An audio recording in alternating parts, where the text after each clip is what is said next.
حدیث د عائشہ او د ام سلمه رضی الله عنهما دی او د دواړه د پیغمبر صلی الله علیه وسلم بیبیانې دي.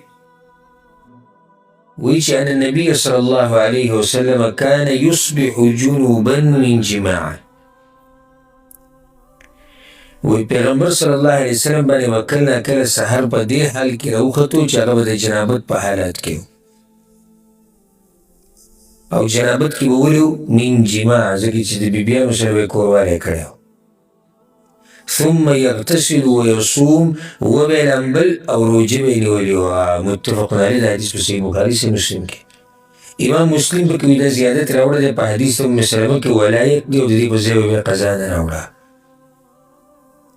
دا حدیث خو څنګه چې امام ابن حجر رحمه الله ویلي دا هغه حدیث دی چې په صحیح بخاري او صحیح مسلم کې شته، نورو کتابونو کې هم شته.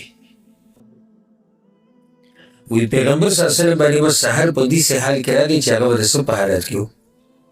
د جنابت په حالت کې.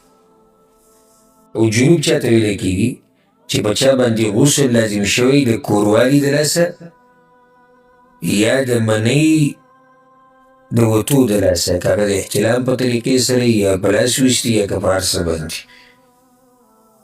او دا جنوب چې دی دا ذکر او انثا دواړو ته ویلی کېږي، ښځې ته او سړي ته، یو ته دوو ته جمعې ته ټولو ته ویلی کېږي. الله وایي وان کنتم جنبا فطهروا، ټولو دپاره ویلی جنوب. دې ځای کې د پیغمبر صلی الله علیه وسلم د بیبیانو سره د جماع ټکی ولګوو. د پیغمبر صلی الله علیه وسلم بیبیانو سره د څه ټکی ولګوو؟ من جماع. وجه دا وه ابو هریره رضی الله عنه به دا فتوا ورکوله. ابو هریره رضی الله عنه چې ان من اصبح جنوبا فلا صیام له، په چا باندې چې سحر په داسې وخت کې راغی چې دی د جنابت په حالت کې نو روژې نه صحیح کېږي. لکه اوس یو سړی دی د خپلې ښځې سره کوروالی وکړو، جنوب شو که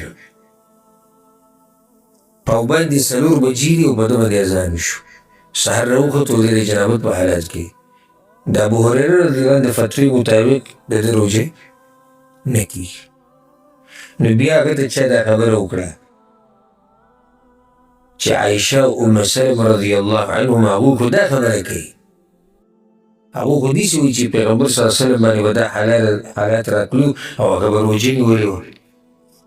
نو ابو هریره رضی الله عنه بیا دا خبره وکړه هما اعلم یا هن اعلم، هغوی په دې خبره باندې زما نه ښه پوهېږي. او بیا ابو هریره رضی الله عنه د خپلې فتوې نه راواپس شو او دی وایي چې ما چې به دا کومه خبره کوله دا ما د الفضل ابن العباس نه اورېدلې وه، ځکه ما دا خبره کوله. خو چې اوس د پیغمبر صلی الله علیه وسلم بیبیانې د پیغمبر خبره کوي چې هغه به په داسې حال کې او روژې به یې نیوله، بس بیا خو صحیح شول.